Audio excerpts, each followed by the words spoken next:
Cuéntanos lo que ves. Dinos cómo empieza tu día. Mira lo que pasa en la ciudad. Manda mensajes de texto o voz al WhatsApp. Buena costumbre. Más 569-6489-6709. Estamos en línea contigo.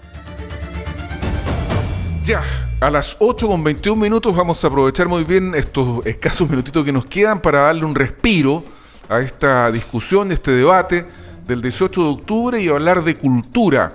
Estamos en comunicación a través del Zoom con Galia Bogolaski, docente de cine de la Universidad del Desarrollo, comunicadora audiovisual, magíster en estudio de medios de The New School of Nueva York, fundadora de Culturizarte, entre otras cosas, a propósito de un aumento en el presupuesto de cultura para el próximo 2023, si es que se aprueba la ley de presupuesto. ¿Cómo estás, Galia? Muy buenos días. Gracias por estar con nosotros. Buenos días, muchas gracias a ustedes por la invitación. Buenos días, Galia. Justamente queremos conversar contigo producto de este incremento que no es menor, es el mayor en 8 años para el área cultural, un área que fue extremadamente golpeada por la pandemia. ¿Cómo ves tú esta noticia, Galia? Es una muy buena noticia para el sector cultural porque efectivamente en 8 años no había un aumento de esta magnitud. Y efectivamente, a pesar de todas las urgencias que existen, se le está dando la importancia que es necesaria a la cultura después de tanto tiempo. Y sobre todo, efectivamente, como dices tú, en una época donde ha sido muy golpeada, ¿verdad? Durante la pandemia, la cultura fue uno de los sectores más golpeados. Y ahora, por lo menos, hay una reactivación del sector y ese es el esfuerzo que está haciendo el gobierno para incrementar el presupuesto y poder reforzar el sector cultural. Y Galia, pero a pesar de este incremento, yo temo que todo el sistema cultural va a seguir dependiendo, ahora con más recursos, pero de los llamados fondos concursables, que son una forma de financiar la actividad que tiene, por decirlo de alguna forma suave, de dulce y de agraz. Porque claro, el que se gana el fondo vive un año en Happylandia, pero el que pierde el fondo vive en otro lugar distinto a Happylandia. ¿Eso va a seguir igual? Efectivamente, la cultura en Chile se mueve a través de fondos porque no hay inversión privada en cultura, como sí hay en otros países, donde no hay tampoco mucho, en el fondo, interés del sector privado de aportar a la cultura. Por ejemplo, nosotros en Culturizarte, que es mi fundación cultural, estamos acogidos a la ley de donaciones culturales y que en el fondo después de una larga postulación lo obtuvimos, pero no tenemos nada. No hay ningún patrocinador. Claro, si nadie nos aporta y nadie nos dona, no significa absolutamente nada. O sea, una cosa es ganarse los fondos y que no te queda otra, porque no hay otra forma de financiar la cultura. Entonces es la única opción y finalmente los fondos públicos, muchos se están yendo para los fondos concursales, pero otros, efectivamente, la inversión, como en este caso, que se va a implementar en patrimonio, en infraestructura cultural. O sea, en este caso, el gran porcentaje del incremento va a infraestructura cultural y distintos planes del gobierno que impulsan el sector cultural. Además, también un gran porcentaje va al patrimonio. ¿Cuáles son, Galia, los beneficios de la cultura, entendiéndola como también manifestaciones artísticas, como trabajo de gestores también culturales en ese sentido? Porque yo tengo una percepción, puedo estar equivocada, ¿no? De hecho, tú misma la has aseverado mediante una afirmación que dices no hay interés, ¿verdad?, de inversión privada en la cultura. ¿Por qué en Chile no nos interesamos tanto por este tipo de actividades y de qué nos estamos perdiendo, básicamente, por eso? Sí, bueno, lo que pasa es que es un área muy, que en el fondo hay interés en un sector que es muy anichado, que eso yo lo puedo ver también a través de mi audiencia en Culturizarte, porque efectivamente yo tengo muchísimos seguidores, pero es del mundo que puede ser un poquito más, obviamente de un nivel cultural, educacional un poquito más alto, y dentro de este sector efectivamente hay mucho interés, pero el resto del sector lo ve como que es algo que no es necesidad primaria.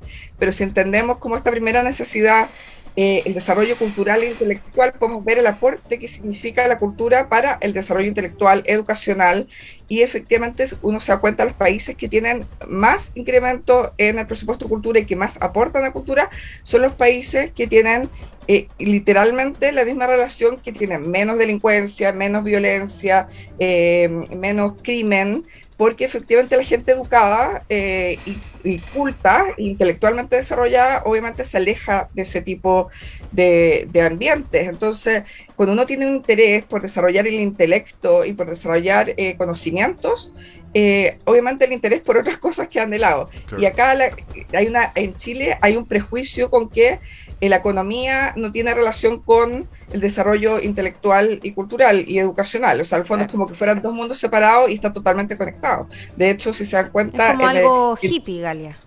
Claro, es como una... claro, es como una falta de cultura, entender que la cultura no aporta. Claro. Y en Chile la cultura aporta al 1,3% del PIB en Chile. Claro. Y podría ser más. Podría ser más, y además es mucho más de lo que ingresa dentro del presupuesto. O sea, al fondo, si fuese relacional el presupuesto que se le inyecta con el gasto y con lo que significa para el incremento del PIB en el país, todavía estamos al debe. Entonces es súper importante entender que la cultura sí aporta no solo a la economía del país y el desarrollo, sino que además a la imagen del país afuera. O sea, si uno ve lo que significa todo lo que se ha logrado, aporte cultural y la imagen de Chile afuera, ¿qué sabemos de Chile? Sabemos logros deportivos y sabemos de logros culturales. O sea, en Chile, si uno va al extranjero, saben que existe Pablo Neruda, Isabel Allende, Gabriela Mistral y Iván Zamorano o Valdivia. En el fondo, como que son figuras deportivas y culturales. Eso es lo que... Y ahí uno se da cuenta del valor que tiene la cultura para la imagen del país afuera.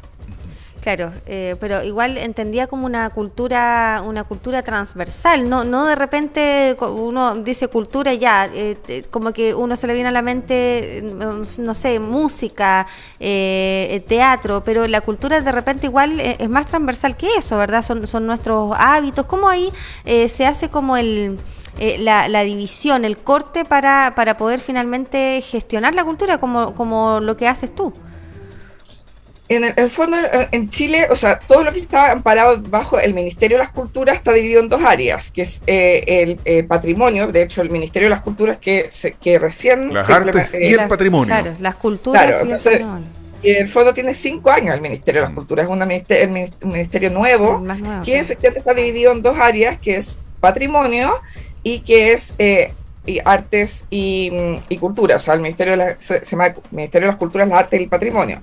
Entonces, en el fondo, dentro de las artes hay muchas artes. Por ejemplo, está la arte escénica, las artes visuales, la literatura, la música, un montón de diversas artes. Y además está el sector audiovisual, que efectivamente es el que aporta más al el PIB en Chile y es uno de los sectores, y obviamente es de los que más requiere recursos y de los más caros, obviamente, pero que al mismo tiempo también nos trae muchos como premios y beneficios a nivel internacional. Y harta visibilidad también.